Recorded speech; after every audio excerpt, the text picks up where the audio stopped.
went and visited my folks, which is really an obligation as well as a vacation. And I came back for a day and then left to finish with my daughter. So then before that, we drove down there in 95-degree heat. Newport News. Okay. Yes, sir. We moved her in, came back, had a dinner trip, I came back for a day. I left the band, finished the evening. So I've been really asking Marino.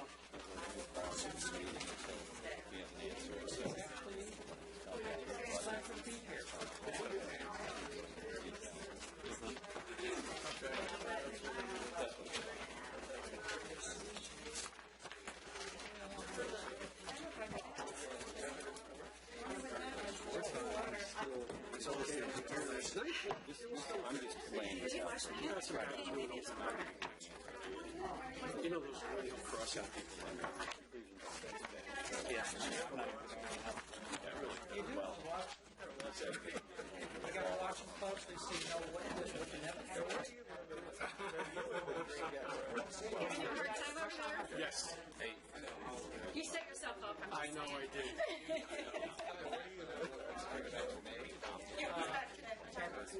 Well,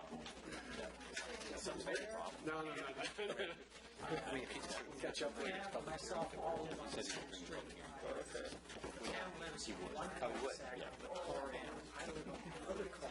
So we don't address it. He's not going to. Literally. Yeah. He will. Now he's more in your end. Okay.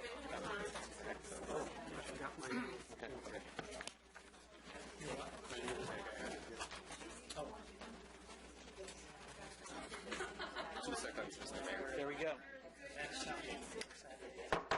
We'll go ahead and call the meeting to order.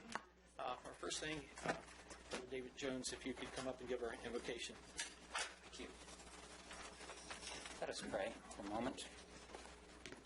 Almighty God, Heavenly Father, send down upon those who hold office in the town of Haymarket, the town council and the mayor, the spirit of wisdom, truth, charity, and justice. May they hear the concerns of the citizens of this community with fairness and compassion, and seek the best and equitable path for all. May they understand that they are stewards of the authority with which they have been entrusted. May they act with integrity and be guided by your Holy Spirit for the blessing and benefit of the whole community. May they serve others even as you came to serve the interests of others in giving your life for us, so that with steadfast purpose they may faithfully serve you in their respective offices to promote the well-being of all people. Through Jesus the Lord. Amen. All right. If we could all stand for the pledge of allegiance.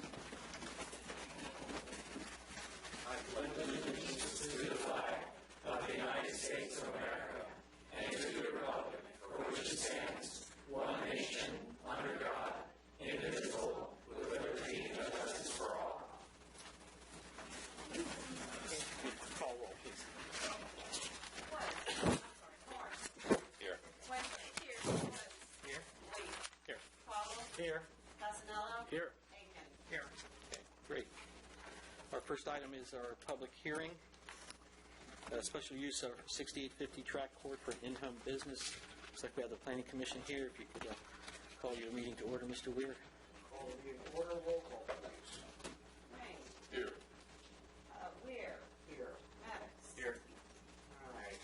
As a preliminary matter, I asked the town attorney this morning a question regarding the FY 2015 budget and whether or not we can actually hold the meeting today. And I have not received an answer to it.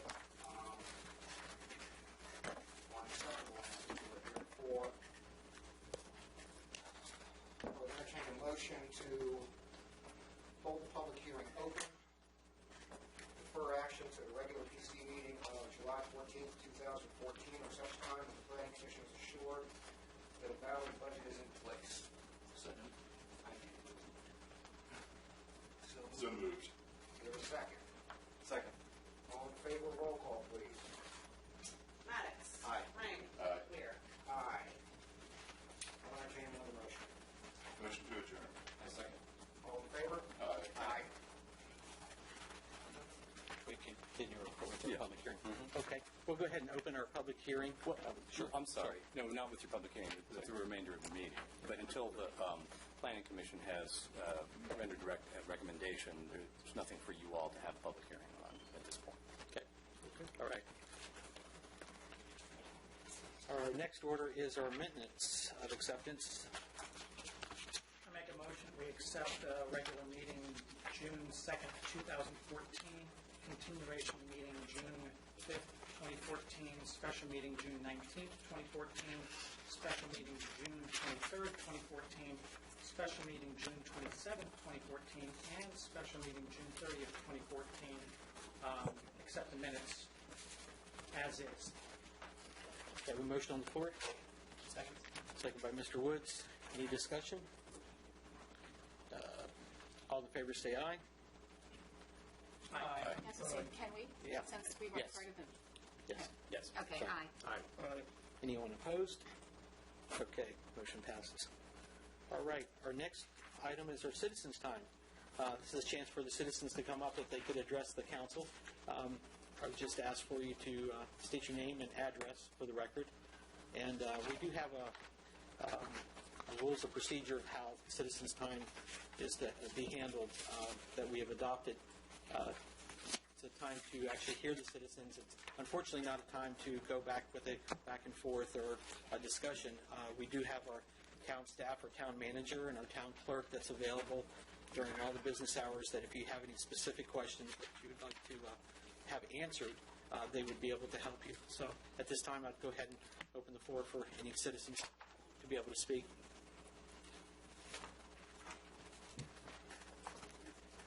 Okay. Sure. Not yet. You have an item. Okay. All right, great. All right.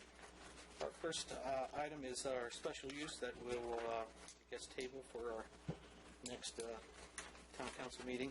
Our next is our request to the council from the Haymarket Quilters. Pat, is it Widener? Yes.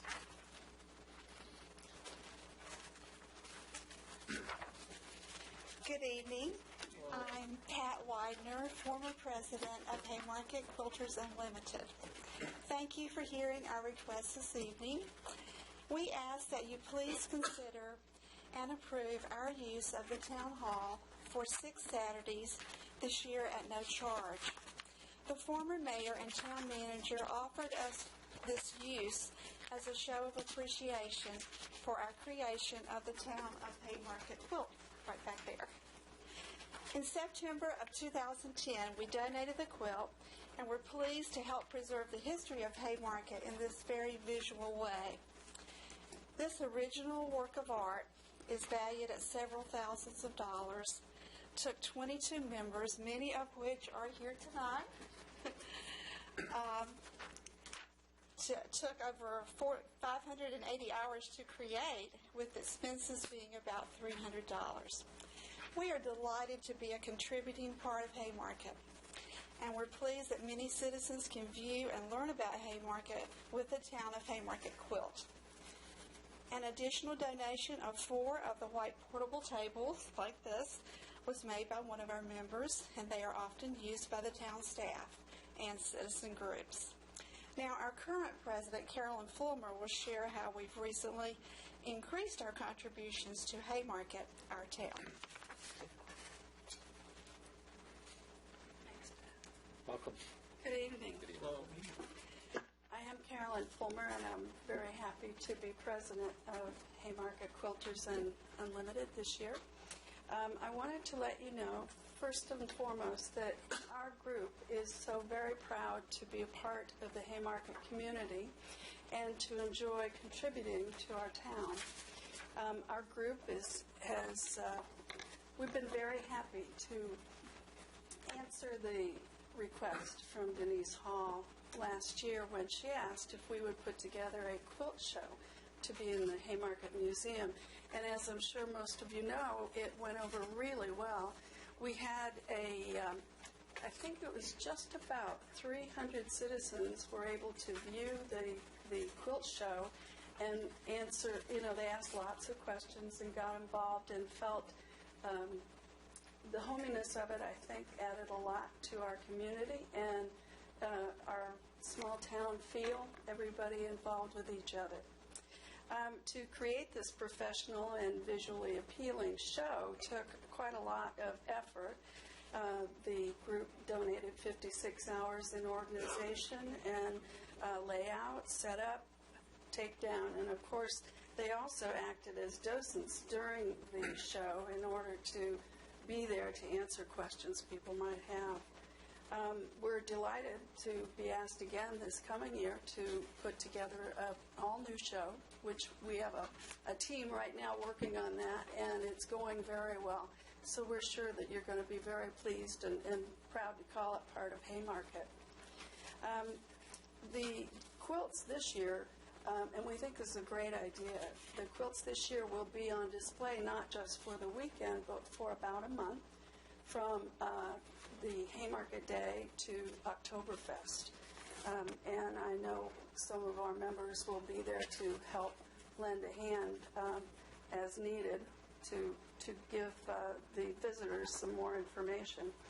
We also welcome this opportunity to contribute to our community of Haymarket and also to expand our educational programs. We take pride in being able to say we don't just ask for help, but rather we also give back. We believe that strongly is an important part of our mission to involve a lot of people and to give to our community. As a nonprofit organization of 126 people, we strive to educate the public by welcoming them to join us on those Saturdays that we're here, the days that you allow us to use the space.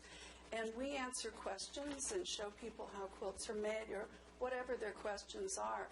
And it's kind of amusing, but some of their questions are, where's the police department? And how do I get to this restaurant or that location? And it's great because we all know and we're happy to help out. Often on these Saturdays, we're working on charity quilts too. Something that's dear to our hearts is to give back, not just in Haymarket, but to those in need, the Wounded Warriors, hospitals, other charity groups like the family shelters. We really appreciate you considering our request and appreciate this time to speak with you. Great. Thank you. Thank you. Thank you all for coming. Thank you. Okay. We have an item on our agenda that has a recommendation there. Motion? Yes.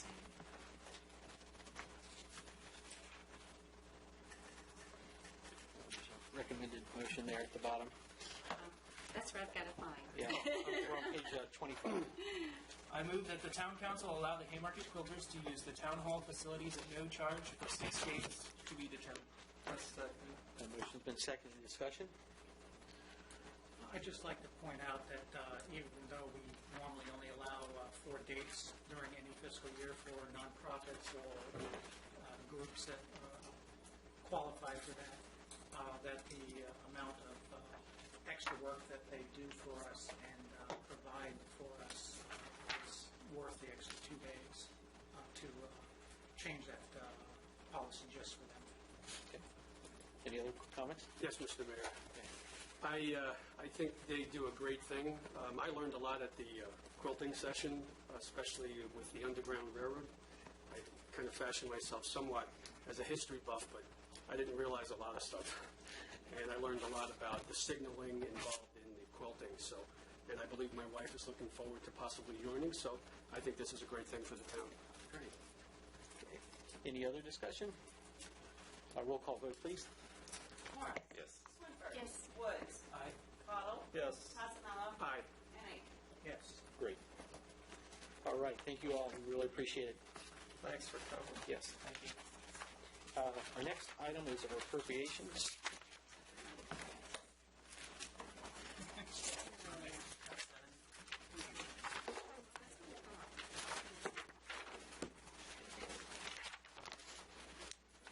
Year 26 with a I know. ARB was different. well, Hello, sir. Hello. Just filling in. I'm wearing mini hats. That's okay. I was ready to go on It's all good. on the special use permit too. I'm going to just kind of make this a short presentation here. Essentially, we're basically, our trial and treasurer, Renee DeVille, has recommended that the council move away from doing quarterly appropriations to going to more of an annual appropriation, which case you would just basically appropriate the budget as it was adopted. Okay. We have, I think, a draft motion on the bottom there, too, of page 26. I move that the budget be appropriated annually and that the town council approve discontinuing the current practice of quarterly appropriations. I second. The motion has been seconded by Mr. Morris. Any discussion on this? Roll call vote, please. Morris. Yes, ma'am. Swinford. Yes. Woods. Yes. Cottle. Yes. Rosanello. Aye. Baker. Okay.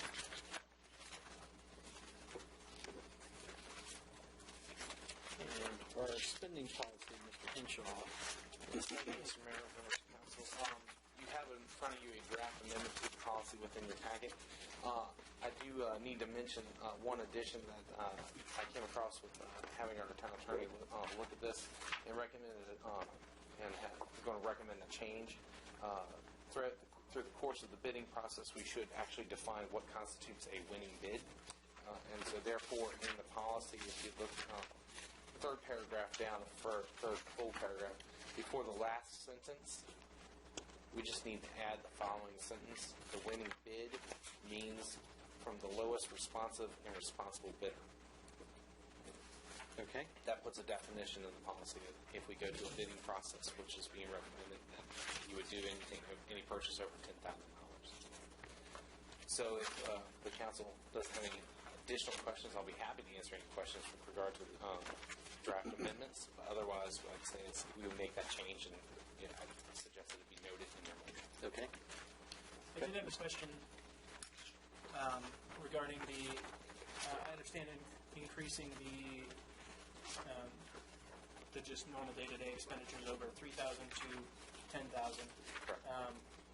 We just wondered what the reasoning was behind increasing the emergency expenditures from 15 to 25,000. I think if you're raising, hopefully you don't really ever get to that. Basically, from doing research in other localities, that number is even still quite significantly lower than you would have in most emergency situations. Basically, it just gives us a little bit more room if ever there was a situation come up that we were needing to act and act quickly. It's basically just kind of making a baby step, if you will, to moving towards more commonly accepted practices. However, I'm indifferent, but it just seems like if you're going to go like from 10 to, I think originally it was 15, it just, to me, it felt like we should bump that up as well. No, good. Okay, so my question is, how old is this policy, essentially? The original spending policy, I believe, was adopted in 2012. Okay. All right. And so essentially, this is basically just a streamlining process, more or less. Correct. There was originally 3 different steps. Originally, it was set up that you basically, town manager or even chief, could approve anything up to $2,500. Anything above that, you're required to go out for get 3 estimates and then bring approval for final approval back from council. Anything above $10,000 at that range, then had to be going through a competitive bid process, which they would. Oh, I'm sorry. Which then also would have to be. Sorry about that. Sorry about that. Chris, Sir. there's a button underneath it. They're all. They're all. These are broken. Never mind. Sorry about that. Originally, it was $2,500 for any administrative staff. Then there was a window between $2,500 and $10,000 to go out and get 3 estimates, get those 3 estimates or more estimates, bring them back to council for approval and everything. If there was any questions on the estimates, it actually added more time to it because the next time you wouldn't be able to come back to council until the following month. At $10,000, then you were to go through basically a competitive bid process. So basically what I'm recommending is that since we've been through a competitive bid process for our contractors and consultants, I am recommending in the spending policy that you do renew that, or you do that bid for our contractors every 3 years, regardless. They can submit. But with with that being said, it allows, kind of streamlines and allows us to get a few more things done in a more appropriate fashion. Now, with that regard, you're still getting full reports back to the council for any projects that take place, and anything over the $3,000 limit, which was we identified at our work session. It would come back to through the proper committees, and then eventually come back to council as a reported item. And keep in mind, we can't approve anything that's not in the approved budget. Okay. Anything that's not in the budget, we still go through the process. We got to come to you all first. Okay. All right. Yes, sir. We have a recommend. Go ahead, Mr. Morrison. Thank you. I understand the moving away from wasting time and bringing it back to the council for approval.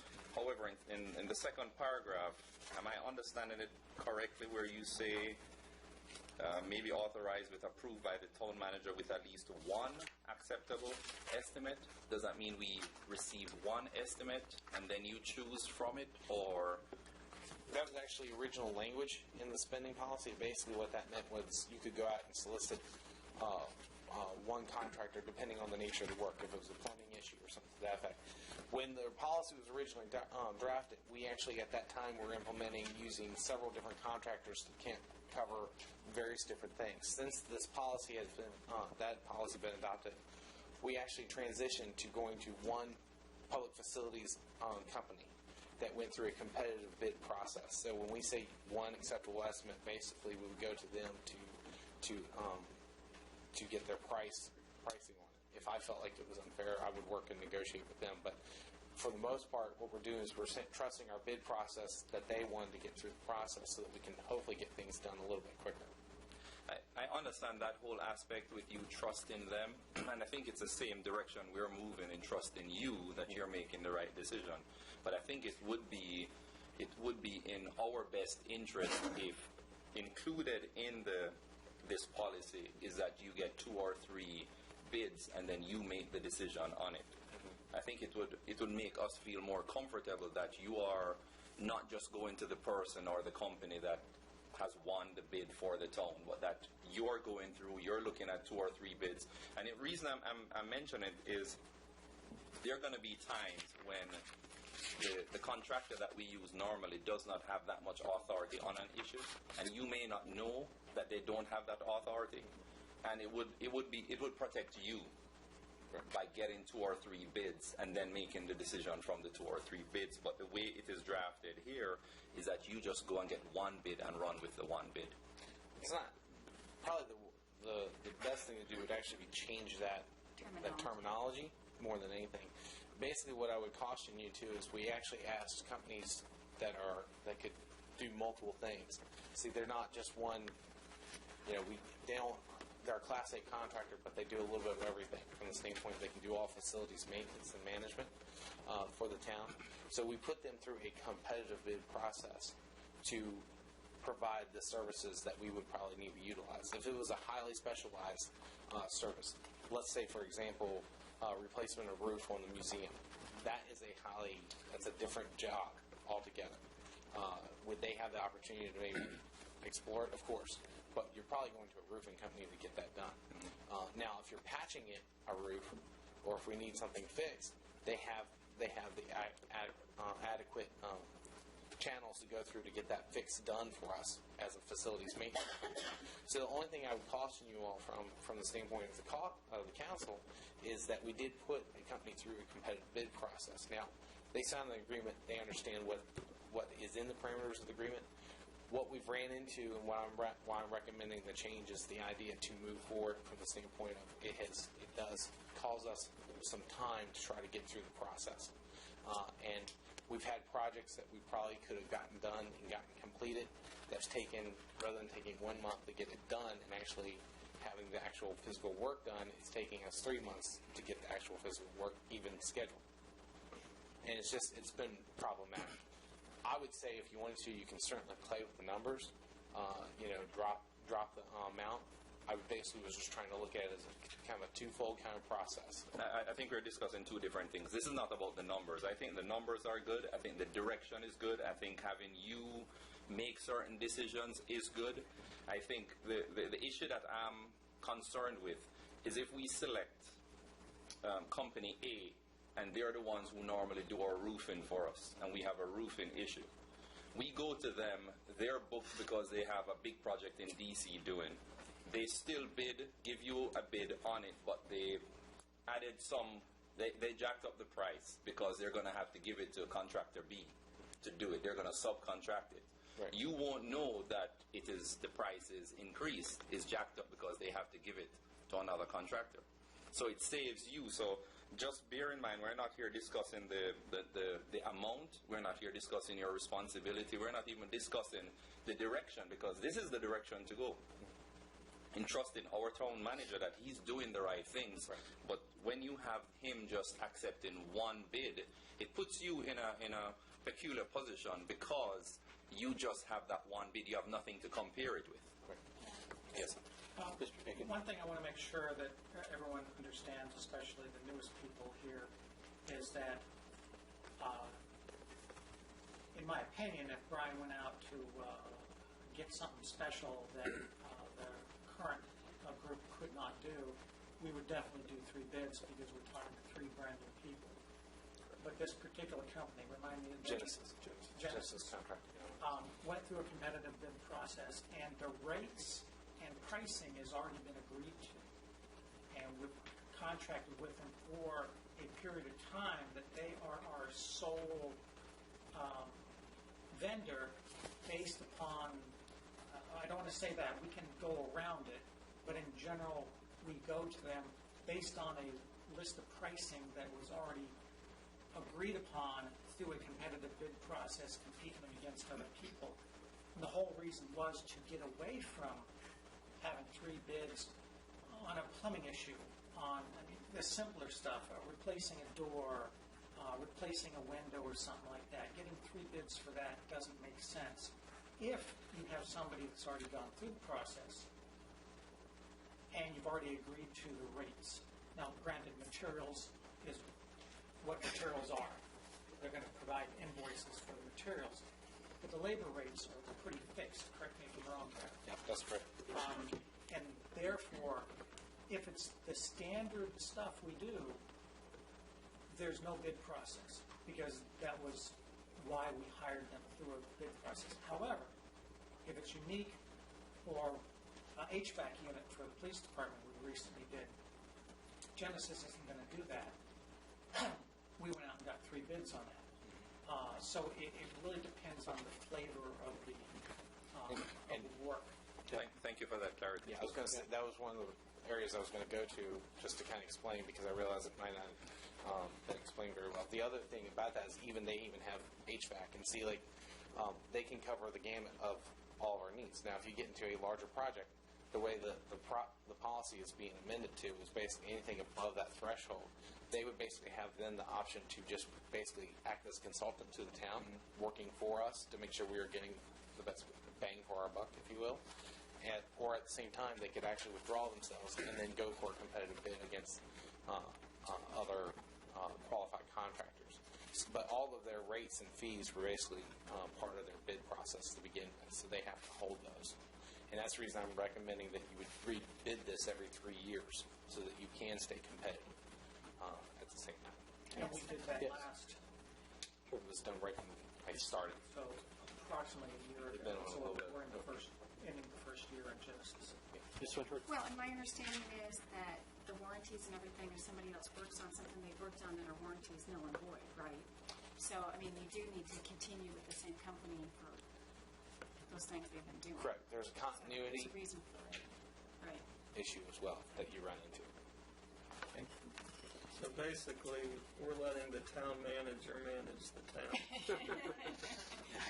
I'm a coach by trade. So we're letting you do your job with some oversight.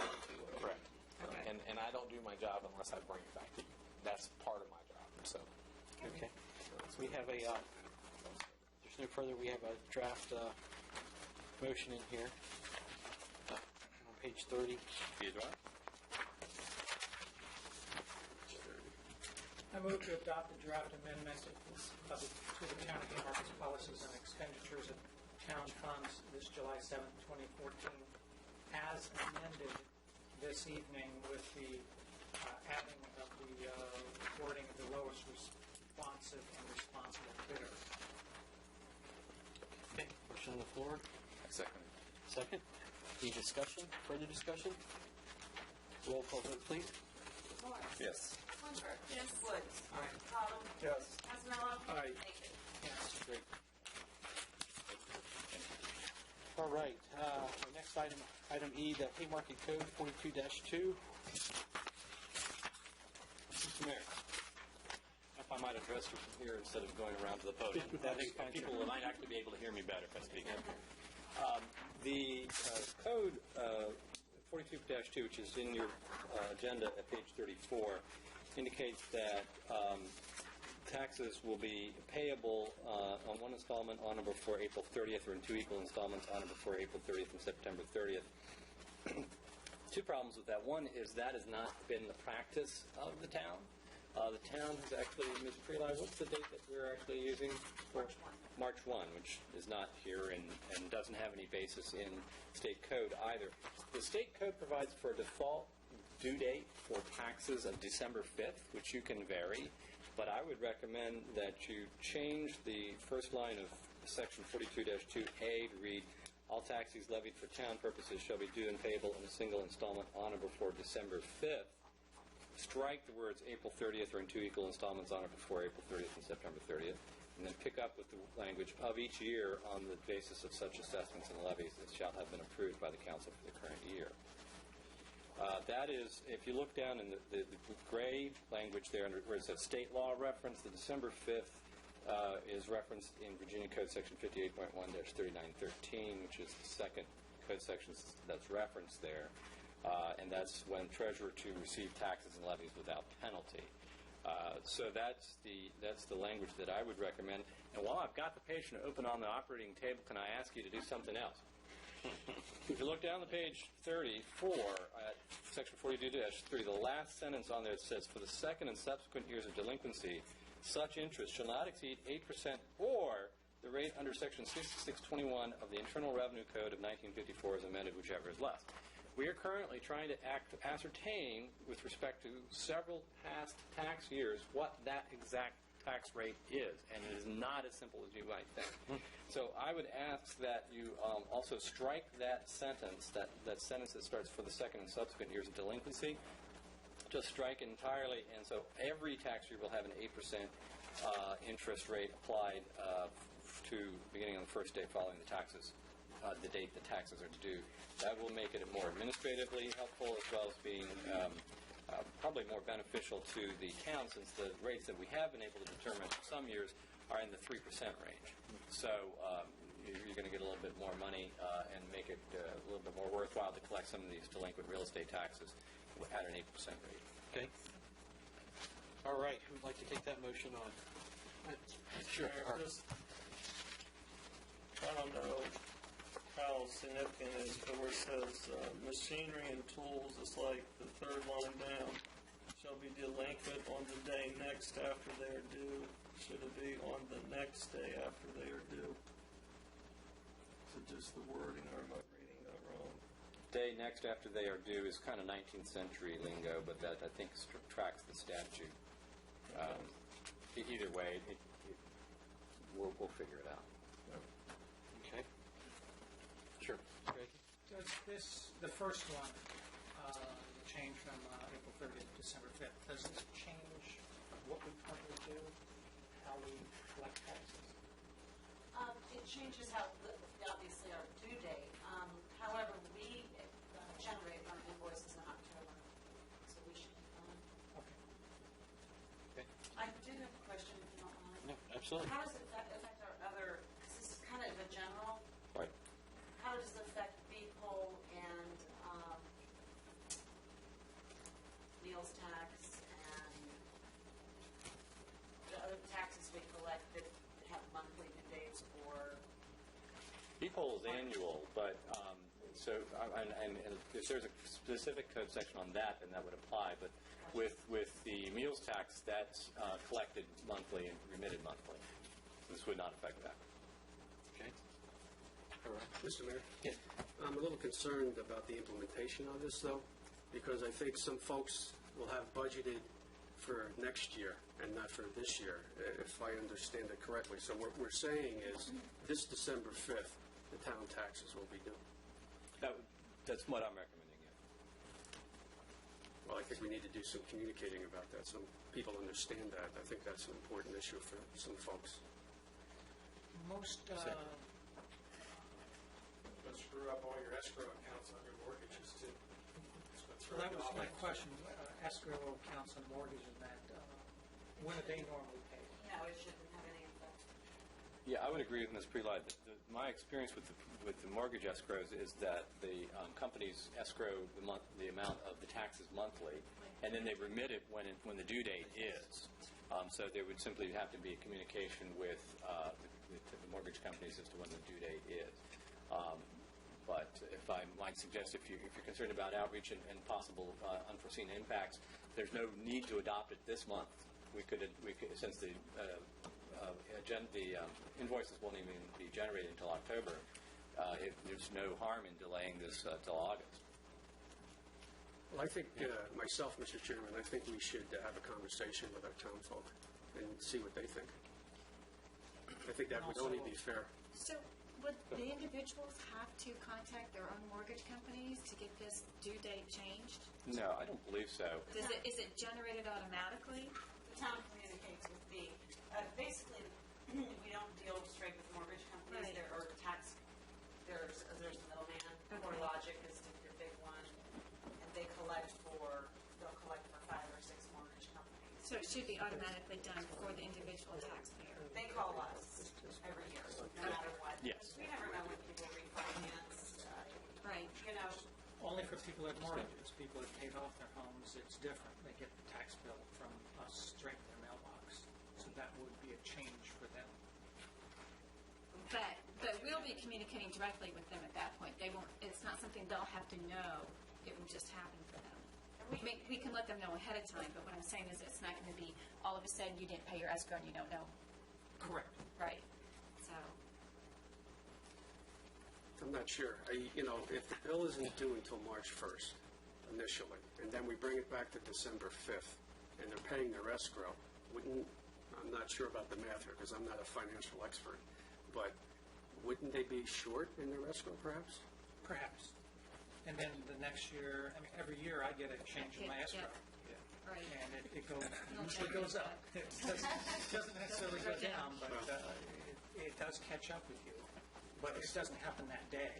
It happens, I think, in this fall. What do the other localities do? they're all December 5th. They're all, everybody's And how did we end up with the April 30th? That's the question. Right. We were collecting on March 1st. We don't know. It just was. Okay. It always So was. we're just trying to get in sync with everybody else now. Correct. Right. Okay. And remember, this is So it might be a rough first year, but once This it is just for happens. town taxes, not for Prince George Right. County taxes. They are collected on schedule. Right. Right. And the town taxes are much smaller. Right. We found that most of the self-pays choose to pay in December because that's the appropriate tax year for your deductions. Right. Good point. To technically deduct 2013 taxes, you need to pay in for 2013. Well, that's a good argument, but I also like to wait till the last minute. I'm not sure waiting till next meeting would we benefit out of this. I mean, if anything, if we adopt it now, you would at least be able to give more notice. Yeah, is I my mean, thought. we're trying to In we're sync. trying to bring the town up to speed with all the other jurisdictions and that, and try to do the same things that they do, just to keep things easier for everyone. And I would think that this makes sense. Do we post these kind of changes on the website? But I think we have to do a little bit more than the Well, we website. might. Yeah. I think we need to Well, reach out. this would be a mailing, I would assume. Right. That's a very minimum. No, I'm just saying though, we do always put these kind of changes up on the web. I mean, there's other avenues for information. I would I'd recommend doing a mailing. Significant, not all people, but this is significant. I don't think there's anything that we could benefit from delaying it a month. Well, I'll make a motion that we adopt the changes suggested by our lawyer on the section 42-2 tax collection and section 42-3 delinquencies, penalty, and interest. Second. Okay. Motion and second. So just for clarification, that will be striking the language. Striking the language from going April 3rd all the way to the word on, and I believe on 42.3, the whole sentence at the end, the for the second and subsequent. correct. Okay. Okay. All right. Roll call vote, please. Morris. Yes. Swinford. Yes. Woods. Aye. Cottle. Yes. Pasanello. Aye. Aiken. Yes. Great. Okay. Our next item is our vice mayor appointment. And if I think I got this straight, I'll open this up for nominations, and just for discussion before we do this, nominations, I would receive the nominations from various council persons if more than one comes in. Then I would close the floor for nominations, and then we would vote as the nominations first came in. The first person that nominated will then be voted. Anytime we receive a vote more than 3, we would stop voting for the other nominations. Did I get it right? Yes. Okay. Exactly. They all start voting. Yeah. So I'll go ahead at this time, open the floor up for nominations for Vice Mayor. Mr. Mayor, I would like to nominate 2 people. I'd like to nominate Steve Aiken, and I'd like to nominate Pam Swinford for Vice Mayor. My reasons are, we can discuss this, but I think they're both worthy candidates. I think we ought to consider their town service, and if someone chooses not to stand, that's fine, but I believe it's important that we have people with experience. In my position, I think you have to walk before you run, and I think they've proven themselves in service to the town. Okay. All right. We'll accept that. And any other nominations? Okay. I'll go ahead and this time close the floor for nominations, and we will take there again, you named which one's first? Steve. Steve. So, all right. Good.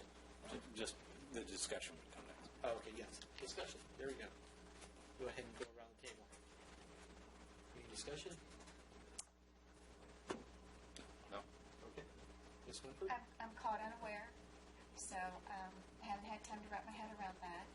I do have a lot of other things on the agenda. I'm flattered, but I'll let the vote decide, I guess. All right. Mr. Woods, any comments? Okay. No, sir. Yep. Joe? I had my comment. Yes, sir. Mr. Aiken? No, just thank you Yep. Okay. for the opportunity. No problem. All right, we'll close discussion. So we'll have roll call vote on the first, which would be Steve Aiken. Morris. Yes. Swinford. Yes. Woods. Yes. Cottle. Yes. Pasanello. Aye. Aiken. Abstain. All right. Congratulations, sir. Thank you. Thank you. All right. Appropriate notifications. So I'm not sure I want a motion. You had nominations on the floor, and that's sufficient. That follows the process that's laid out on page 36 in the packet. Adjust the websites and put out the correct notifications. All right. Our next item is the G for the Harewood Master Plan Committee. I'll be appointing people to this committee. I'll have my appointments for our next council meeting, but these were people that would serve on the preliminary, looking at what to do with these 2 parcels and to see what we can do. As we know, we've already funded the set aside monies to look at what they call it, $50,000. Harewood Master Plan. Right, master plan to look and see what the ideas would be. And we actually would hire an architect to look at we would be looking to hire a firm to basically help us come up with a conceptual idea. And in that process, they would probably work with both the elected body, but also residents and citizens to garner information and report back to council as to what will be the future of the property. And so this committee would basically help guide that process and would work with probably with the consultants that are hired. Yeah, sure. What do you see as the composure of the committee? With council members, citizens, staff members, how do you see that? Absolutely. And a good point to bring out. Yes, at least one council member to serve on it, as well as residents on both sides of the parcels. I'd like to probably go for Haymarket Square and Haymarket Station. And then comprised of some of our town staff. I know Jen would like to, I think, speak for you, serve on that committee as well as probably like Marshawn. So we're looking at 5, 6? Correct, yes. Will it involve anybody like from the ARB or? Good question. Yes, I think that would be pretty to grab us. Planning Commission, perhaps? One member for each of those. Okay. Yeah. So, be coming back to the council with those appointments. ARB, yes. I'm not sure the Planning Commission would have as much input. Does it involve zoning? It might. Yeah. So, but bringing them in if necessary. Yeah. Mr. Mayor, I would recommend that you would have a member of the Planning Commission on the committee as well. Mainly from the standpoint, remember they act as your custodians of the comp plan. Right. As much as you're all called to follow that vision, but they are the ones who basically are tasked with maintaining that vision. So, and that's one of those areas where their input can be invaluable. So, right. I agree. Okay. That makes sense. All right. Moving on. Let's see. Our Planning Commission liaison, also our ARB liaison. We haven't had a chance to really discuss it yet, so Pam's got that one. No, I think there is. Well, I'll volunteer for the ARB. Very good. Wonderful. There's no objection to that. None. Right. My old stomping grounds. We're also the Planning Commission. We need someone to serve on there to be liaison to the council. Mr. Mayor, and correct me if I'm wrong, but I believe that person's also a voting member of the Planning Commission. Is that correct? Yes, correct. Who is currently on the Planning Commission? Well, they met today. I think was there all the members present? Chris Johnson was not present. Okay, so we have 3 of the 4 that were present here. So Bob Weir, Josh Maddox, and Ralph Green. Right. And Chris Johnson. They meet what day? No? Second Monday of the month. Right. I think it's 7 o'clock. So that's a consideration of your current schedule. I am unavailable on the second Mondays of the month. I'm at the fire department. Okay. Mr. Mayor, I would demur myself. I'm going to be doing the Finance Committee, and I would like to be involved in the Personnel Committee. So I'd like to pass that off to somebody else. All right.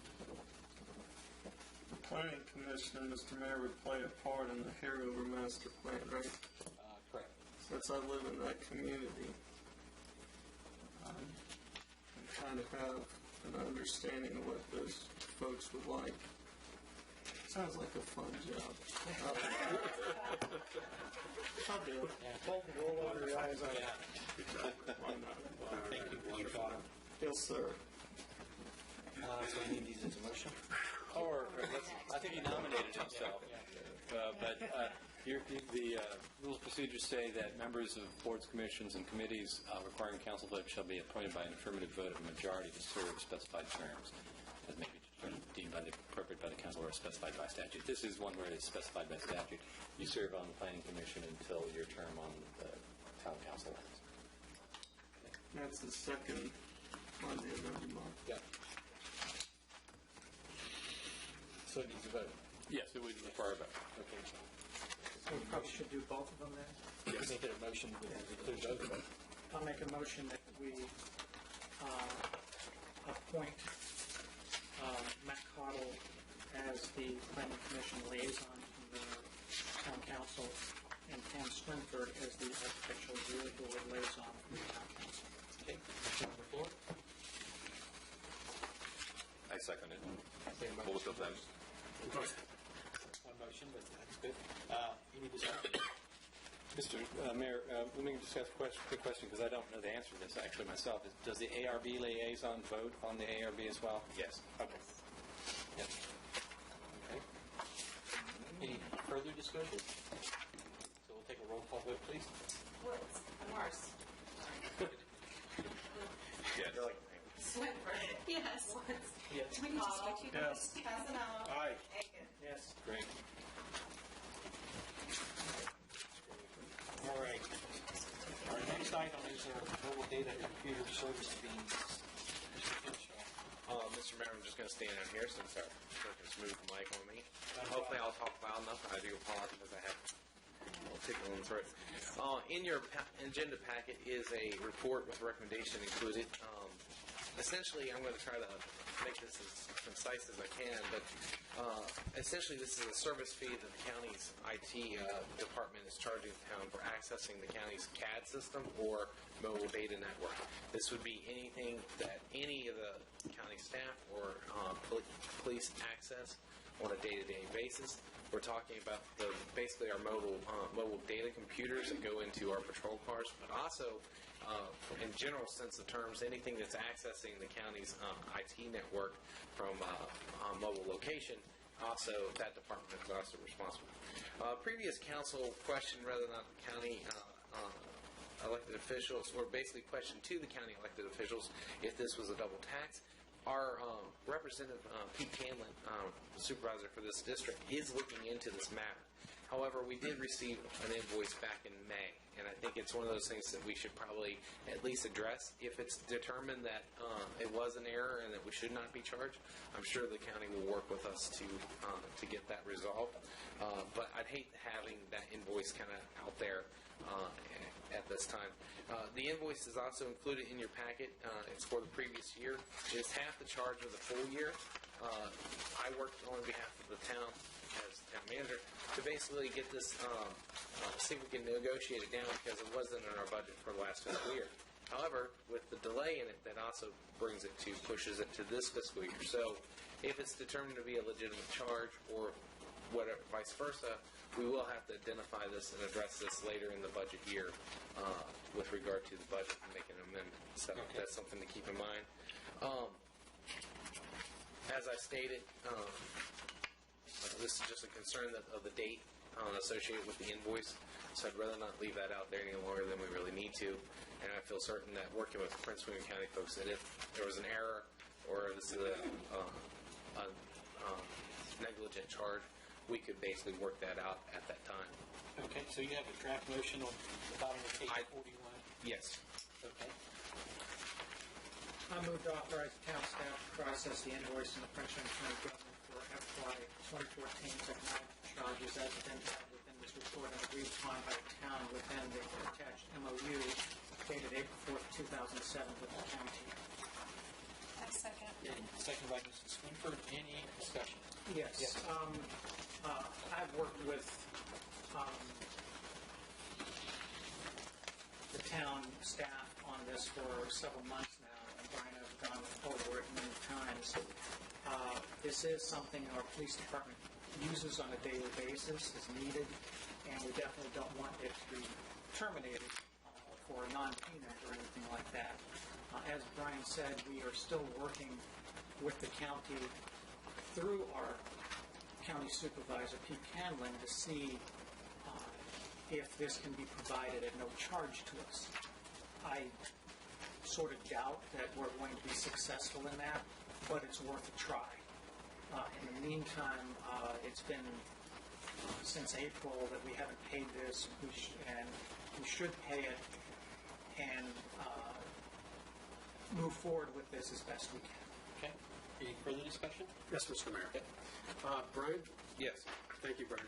Hey, by the way, I want to say thanks for doing this. This is great. Oh, this is not me. This is all our town clerk and administrative system. Excellent. I love the organization. It's so much easier to find stuff. Amen. So I have a couple of questions.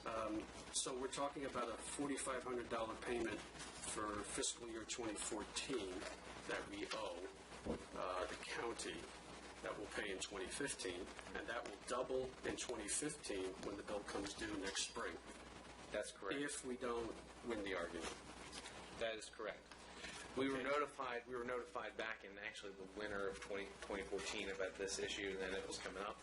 The long story, and I'm going to try to make it short, is that essentially there was a long-term deal that was struck between the previous supervisor and the town to provide this fee. It was part of the original MOU that also was included in your packet this evening that basically says where this fee comes from. Done lots of researching. For some reason, it just never was paid. And so finally, the IT department, probably having changed hands, started doing some looking and found out, whoa, we're not getting anything for this. And so that's when they brought this to our attention. We decided to let bygones be bygones, not looking at any back charges, but basically see if we could get it on track for this past fiscal year and for the upcoming fiscal year with a schedule of how it would be levied in the years to come. Essentially what you're paying for is you're paying for a service. We're accessing their network. We do not have to access their network. We could actually create our own network here at the town. We could actually go to a third-party network and access, from that.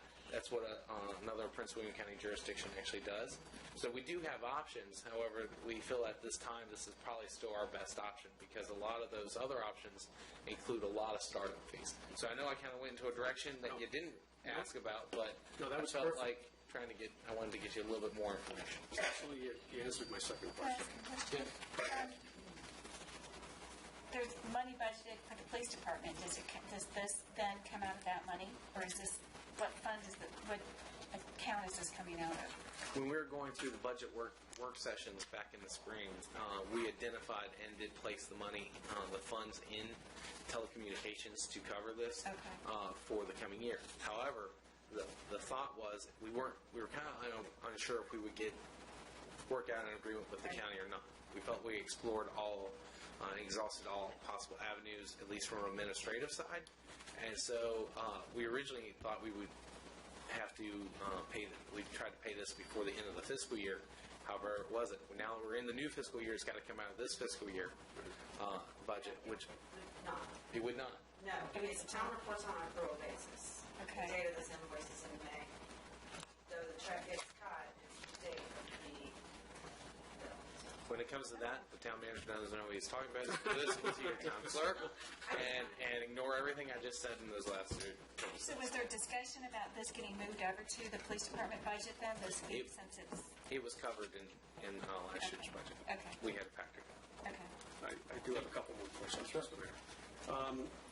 So I appreciate you answering the question about the options. I think it was in your presentation, which is also very good. Dumfries does something a little bit different.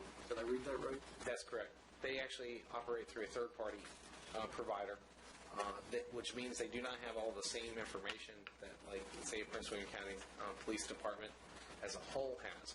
We have access to the same information that they have. Now, one of the things we did through this process is we did want to ensure that whatever services that Prince William County Police was being provided with, our police department was also being provided with. We've worked on clearing up some of these issues. With that being said, though, we do have new equipment, which was another thing that prompted all of this. Right. And so we've been having some technical issues, but Donna is continuing to work with them to get them worked out. Okay, and one more question? Okay, thank you. All right, so I got this right because the technology constantly changes and moves, as Steve would know, and Kurt.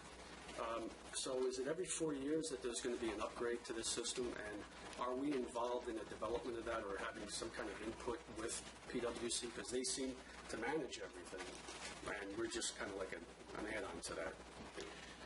I think it would be an appropriate way to look at it. Yes, per our agreement with the county and through the MOU, we are to upgrade when they expect upgrades. I mean, when they do upgrades, they're also doing upgrades across the board as well.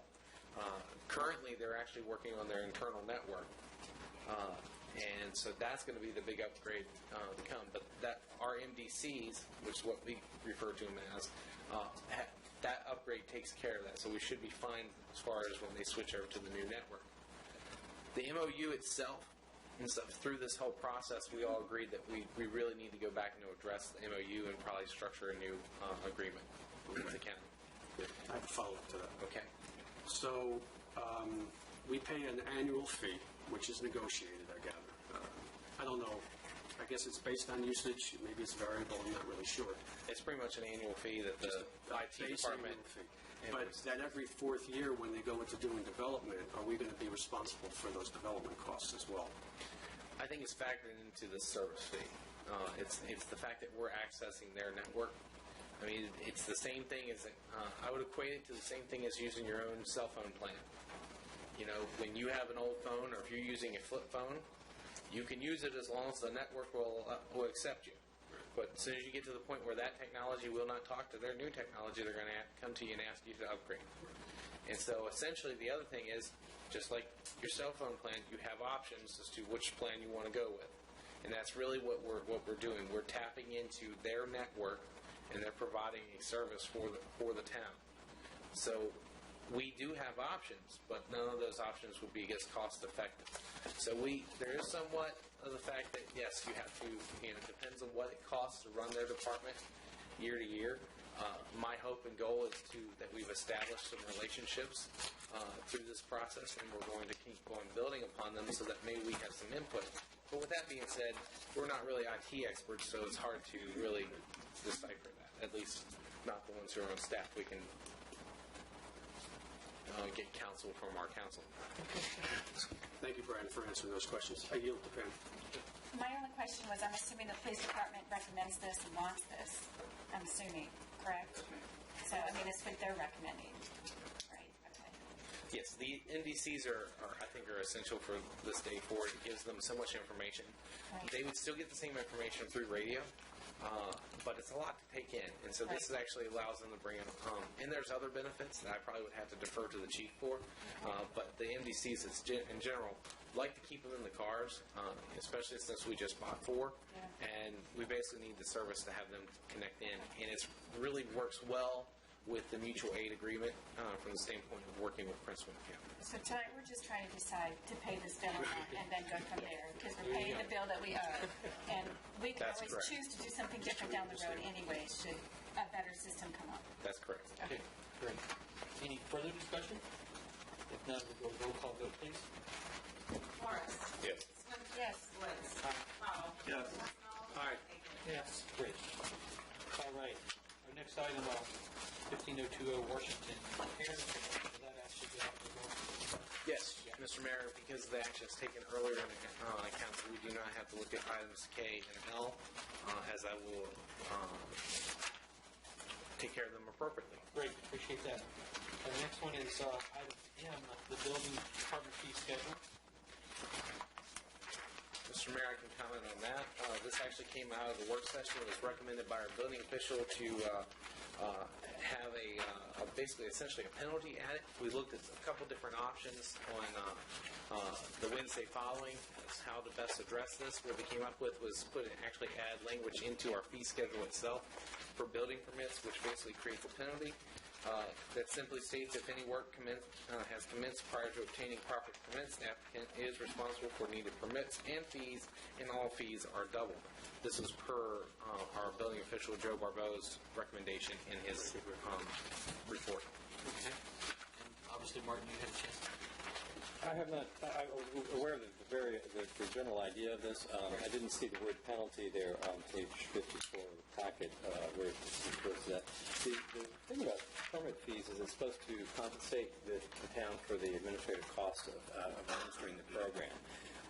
And a penalty sounds like you've made a decision that somebody has done something bad and they have to be penalized. I think that creates a little bit of a problem with that word, and I think we could just strike the word penalty and just write in capital letters note, because I still think it's an appropriate thing to double the fees if you have to uncover the work, because it's going to take more time. Right. But I don't think it's a penalty as that term is used in the law. Okay. Any other discussion? And we have, I think, a draft motion Amended. at the bottom of page 52.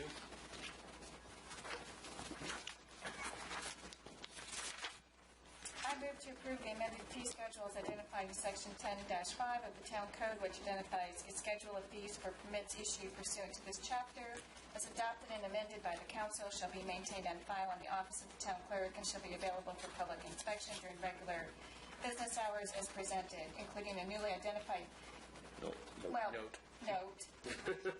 that doubles any permit fee for work performed to any structure within town prior to obtaining the proper permits. I second it. Okay, second. Mr. Morse. So you're striking the word penalty and putting the word note, just for clarification on this. Any further discussion? Great idea. Roll call vote, please. Morris. Yes. Swinford. Yes. Woods. Yes. Ronald. Yes. Costello. Aye. And Aiken. Yes. All right, we'll move on to our department reports. And as we remember during our work session,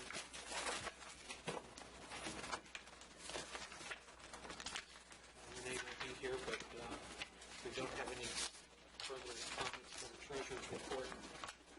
Mr. Mayor, I will comment just for Ms. Beal. She does apologize not being able to be here. She made a special trip, and she's fully booked when she's not away, or not here serving the town as the town treasurer. But with that being said, she did say that she is excited about some of the changes she's going to be bringing to you with reports with regard to the accounting system, and so she will be sharing those with you in the weeks to come. Great, okay. Appreciate that. Moving on to our building officials report, page 57.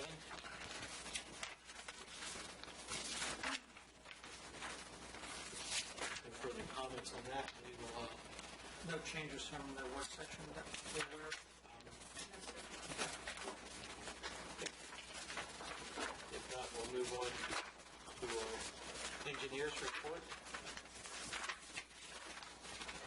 page 60 in your packet. I do have a question, Mr. Mayor. Sure. Brian, if I did the math right, and I think it's important for our residents to understand, looks like we're going to have Old Carolina Bridge Road closed the first week of August now. And we're talking roughly, if I did the math right, 10 months until the through traffic on Route 29 is open. I think it's June 15th or somewhere, June of 2015. I just want people to understand that there's going to be a little bit of additional traffic here because you won't have that throughput for the new project on 29. Correct. I think it's we're a little unsure exactly what it is. We actually anticipate there probably being a little bit of a decrease in traffic around the intersection just outside. They will be detouring most of that rerouting traffic through 15 and Cat Harpin. The Cat Harpin Bridge, although it's being also constructed, will also remain open during the construction. 15's construction will begin, but it's still a little ways off, or the interchange construction, I should say. Something else that concerns me would relate to Holland's report is that our new striping is probably due to come anytime for our east-west traffic. And as it's been pointed out to me that we have a 10-foot, and of course the 11-foot center turn lane for this intersection out here, that if the fire apparatus is coming from the east to the west, that how do they clear the intersections when you would have traffic in the center there? And this vehicle is supposed to be like 8 foot wide, and we've got 1 foot on each side. Actually, just for a point of clarification, it's actually the travel through lane is 11 feet, not 10 feet. The turn lane itself is 10 feet. Okay. We had talked about that exact issue. I would have to defer to our folks at VDOT because they do take into account these issues. Essentially what was discussed, and I'm not really trying to make light of it, but those vehicles will take the lane if they need to take the lane. I know that seems like kind of tongue-in-cheek, but it's actually the truth. That's what we should be honoring if they're on a call. you get over the side and everything. One of the things the reason I think VDOT went along with what our concerns were, we raised the issue of traffic and the traffic congestion at the light.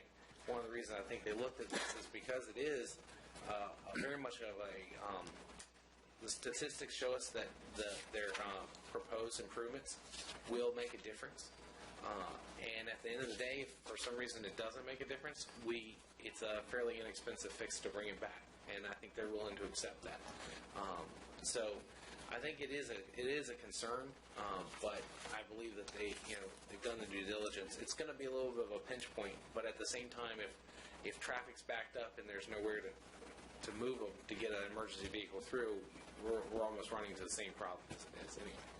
My second part of the concern would be also what we're doing to protect the citizens of the sidewalks. We thought about planters, we thought about trash cans, but I don't think we've ordered anything. So, to this day, we haven't had a few things came out of the work session, but that is on my plans to look into this month and get something ordered as soon as we can to.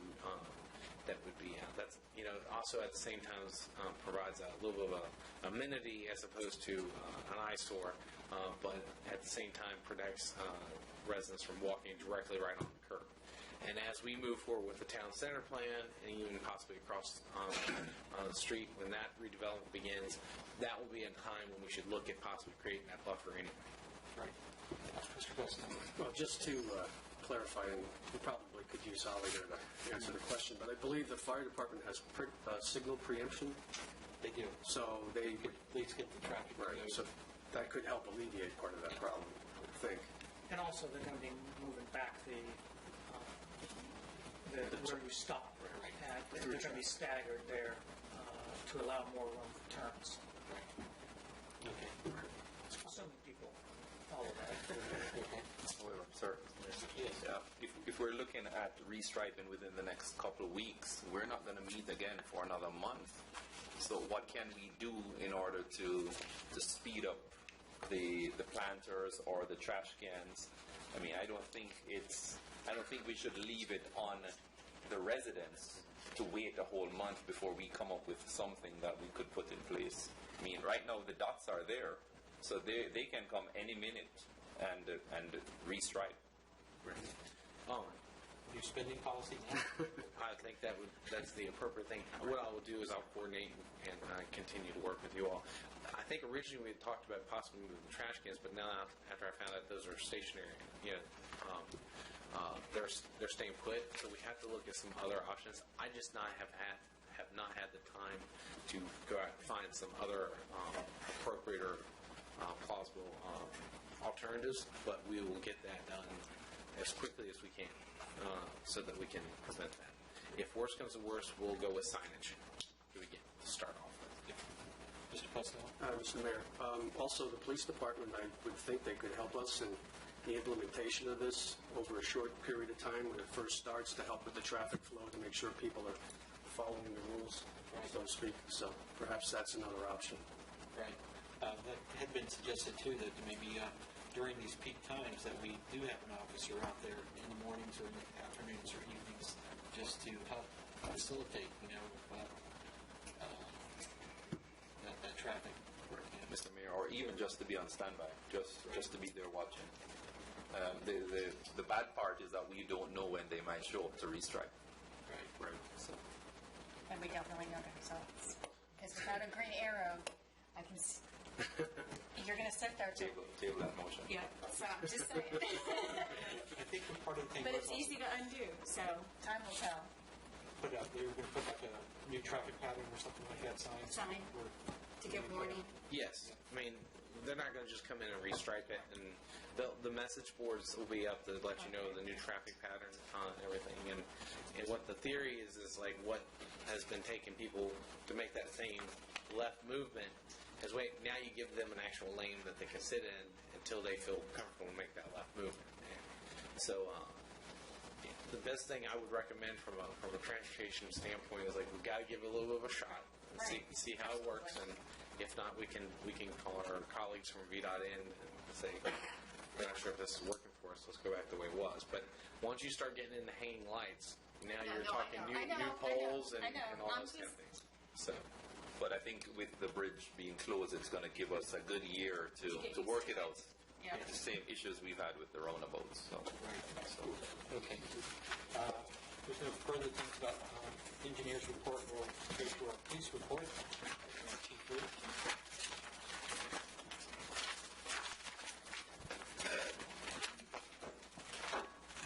Welcome over to the county.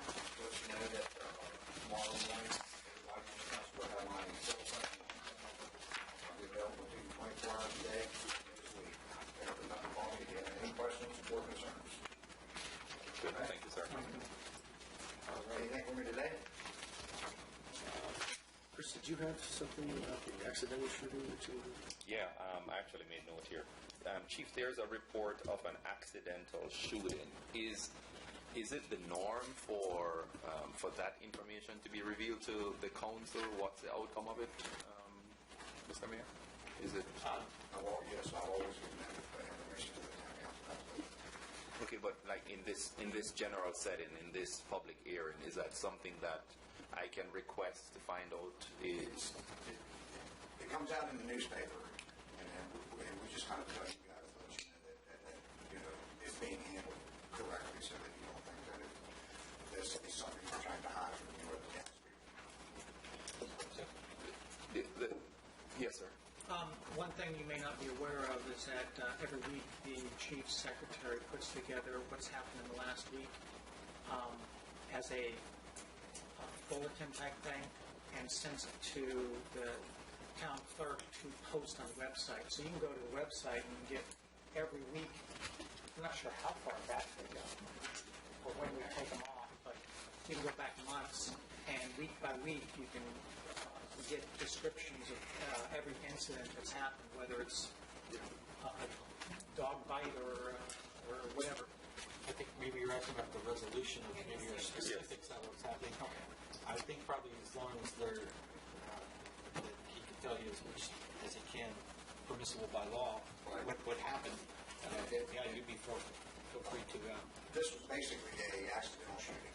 The wife was getting her husband to show her how to use a gun, shot him in the leg, and the county has since charged her with reckless handling of a firearm.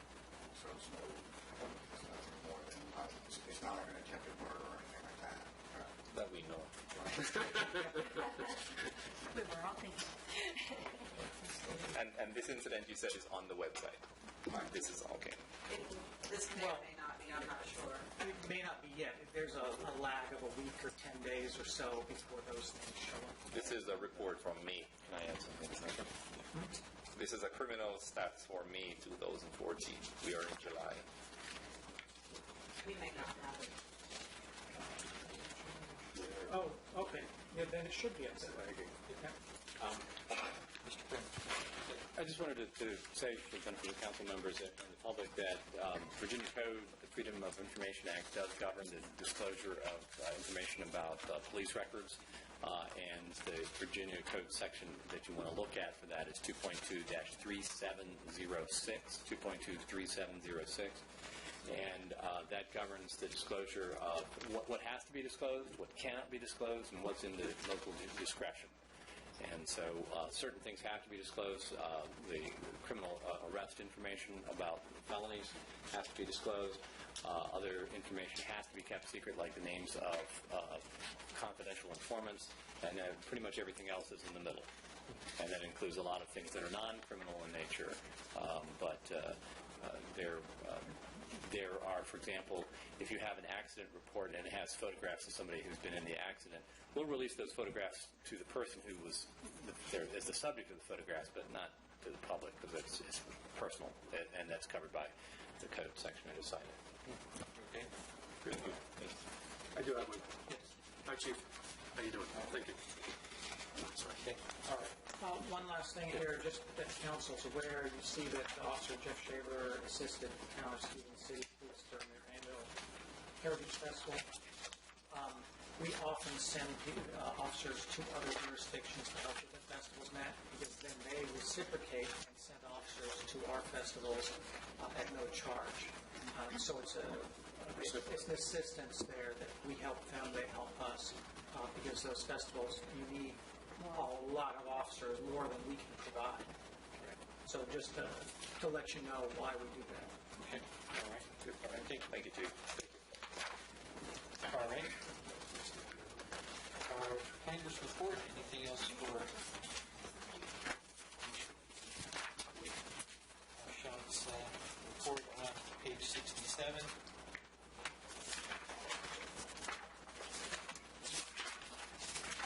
There's not, we'll go ahead and go over to our museum report, page 68.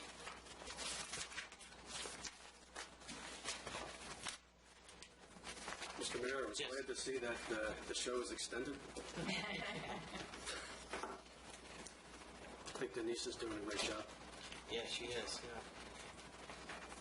And her volunteer base is growing too, which is always exciting to see more people volunteer to keep the museum open and people going into it. Yeah. All right. Lastly, our town manager's report.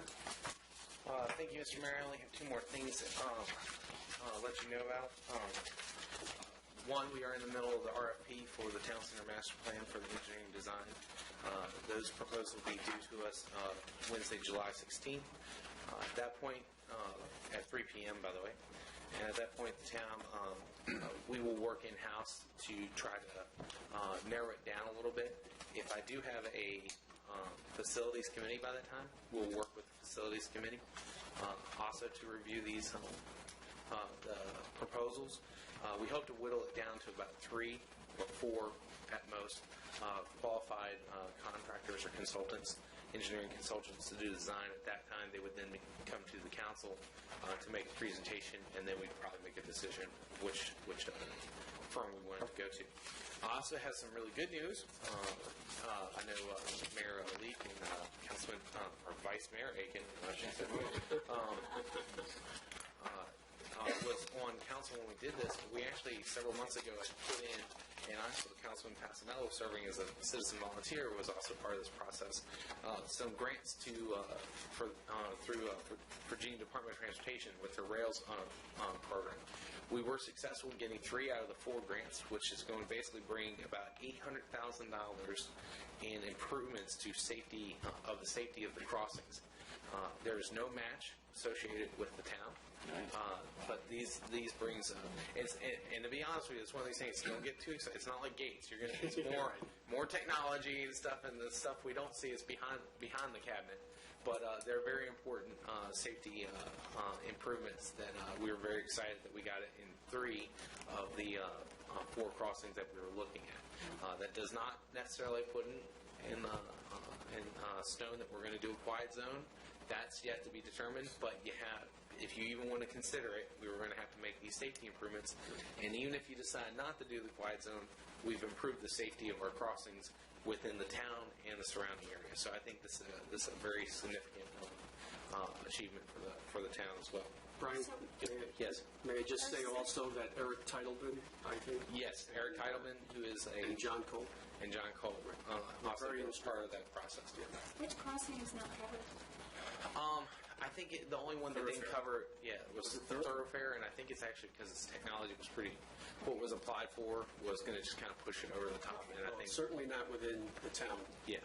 Okay. Just curious. Yeah. Okay. Vice Mayor, did you have a comment? That answered it. I was trying to remember which crossings we were talking about.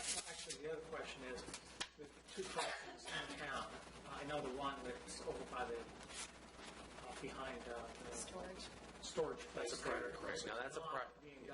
That's a private. But the 2 in town that are being done, will this $800,000? Do you think that will cover it, or will we potentially have some fees we might be responsible for?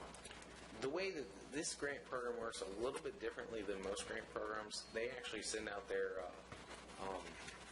You might help me here, Joe. They're like custodians or maintenance guys to look and see what's being proposed and if that's exactly what is needed.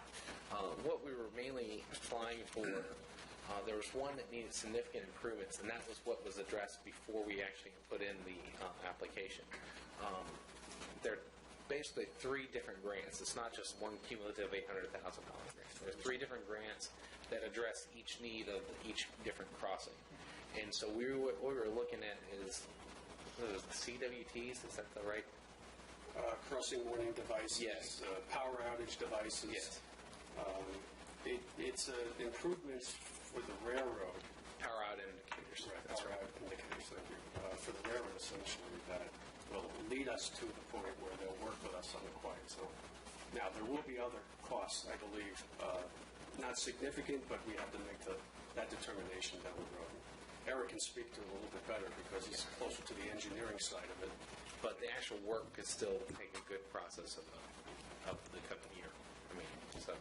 Yeah, we'll have to do signage and things like that, communication, things, outreach. The only other thing I have, unless you have any other questions with regard to that, I just want to I like hitting the big ticket item. We got money, and that's always a good thing. But what I was going to say is I just want to remind you all about tomorrow. Tomorrow we are having a council work session. We have a gentleman named Mike Chandler. Mike is the Director of Education for Plan Virginia. He also can help, Matt, we send you to the Certified Planning Commissioner course and stuff, along with your colleagues on the Planning Commission. It's a great course. Mike actually just wrote that and has actually been well known across the U.S. As developing that program for other planning commissions throughout the United States as well, based upon the success of the Virginia program. But he also has a various background. I think he's going to be really entertaining and captivate you all. We're going to be talking a lot about the foundations of council, and also we're going to be working with staff, and the staff is going to kind of make a much more generalized approach to what it is we do, not necessarily what we do here at Haymarket, but what it is our job entails, so that we can start really kind of building these foundations as we learn to become better to work together and for a better Haymarket. So. And that's at 4:30, correct? 4 o'clock. Nice try. There's a World Cup game going on at 3. Good to be provided. We got Wi-Fi. Bring it, John. One last question on railroad money. Is that money that we have to front and then get paid back? No. That's even better money. Yes, it's This is a very unique program. We were kind of like taken back. It's not a pass through either. Once we get approved for it, basically VDOT works directly with Norfolk Southern, and we basically help sponsor to get the need addressed in there. That's great. So. Thank you. Thank you for you and the other gentlemen helping us. Couldn't have done without that. Was there one other thing our committees for, you mentioned we need like a personnel or public safety and facilities? Yeah, I was going to figure we'd done enough heavy lifting, but Yeah, yes, I'd very much like to work with you all on committees. I think they address our needs here at the town from the day-to-day operations, and these committee meetings would be standing meetings, as we've talked about in various meetings leading up to you all taking council. But these meetings would be standing meetings. They'd be open to the public completely, but they also could be during the regular business hours or whenever it was most convenient for you all. Especially, it's really convenient if it's during the day for the staff to be there. But we would help you staff the meetings and also add professional advice. And we'd actually be working hand in hand on these committees. The committees wouldn't have to meet if there was no business at hand.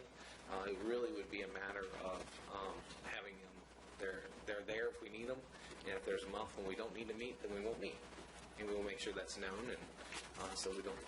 Hopefully, residents or citizens don't show up, but it's completely open to the public, and I think it's a very valuable, at least approach as you all grow into governing the town. Great. And then we're looking at public safety, facilities, maybe a personnel. There's one more. And financial. We already did Finance, but that's already been done. That's another one. Okay. Nothing else for yours? Unless you want to give me command. I said, unless you want to give me committee members to reach out. Sure. Are we prepared to do that tonight? Well, I'll volunteer for the person. Oh, here we go. I'll be a member. I'm already the chair of finance, so I'll be more than happy to do it personally. Okay. Public safety, Public safety, Chris? chair, and on the facilities. And facilities? I'll do public safety. Okay. Just one. How about another, maybe somebody for personnel, facilities? The chair. Personnel, there we go. Perfect. Facilities, I could definitely help out with that. You have two so far with facilities.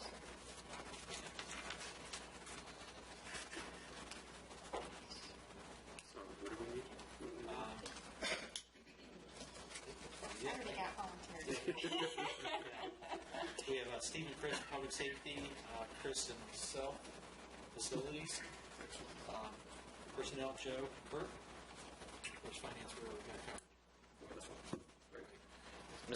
The only thing I'd say, Mr. Mayor, is you're welcome to join on all three, or all four committees. So And if somebody else would like to join facilities. As a chair. Sure. Somebody else has a desire to do that. Facilities, what exactly are you? We clean bathrooms.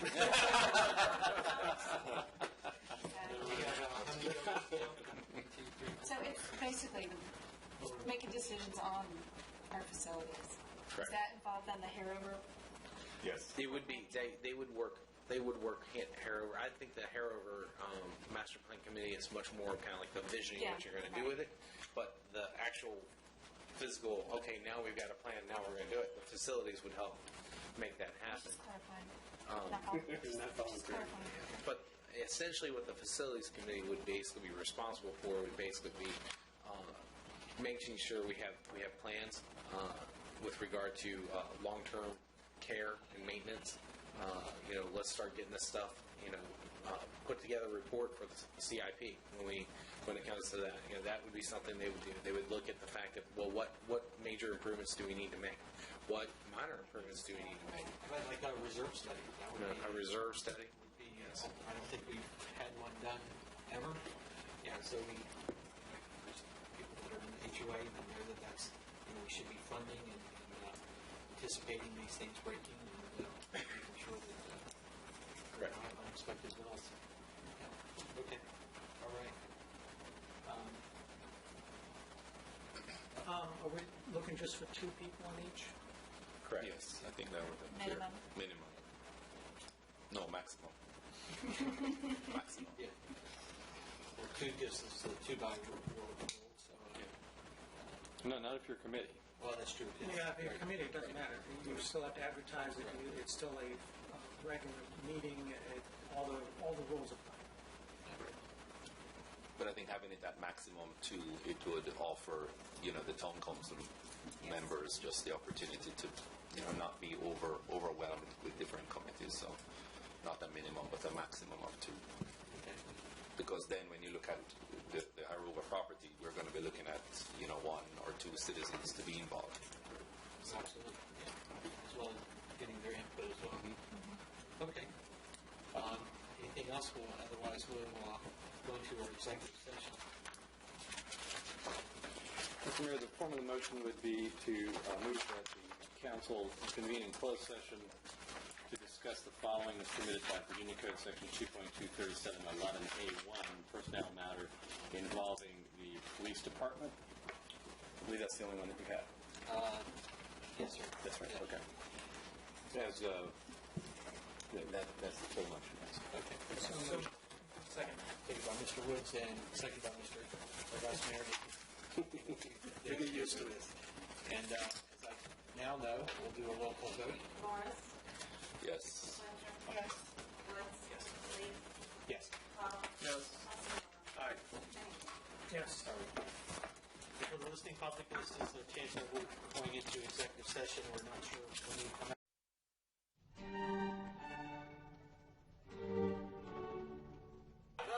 Brian, I have an extra bed. Okay, gentlemen, I'll wait for you, Tim. That's all right. Okay.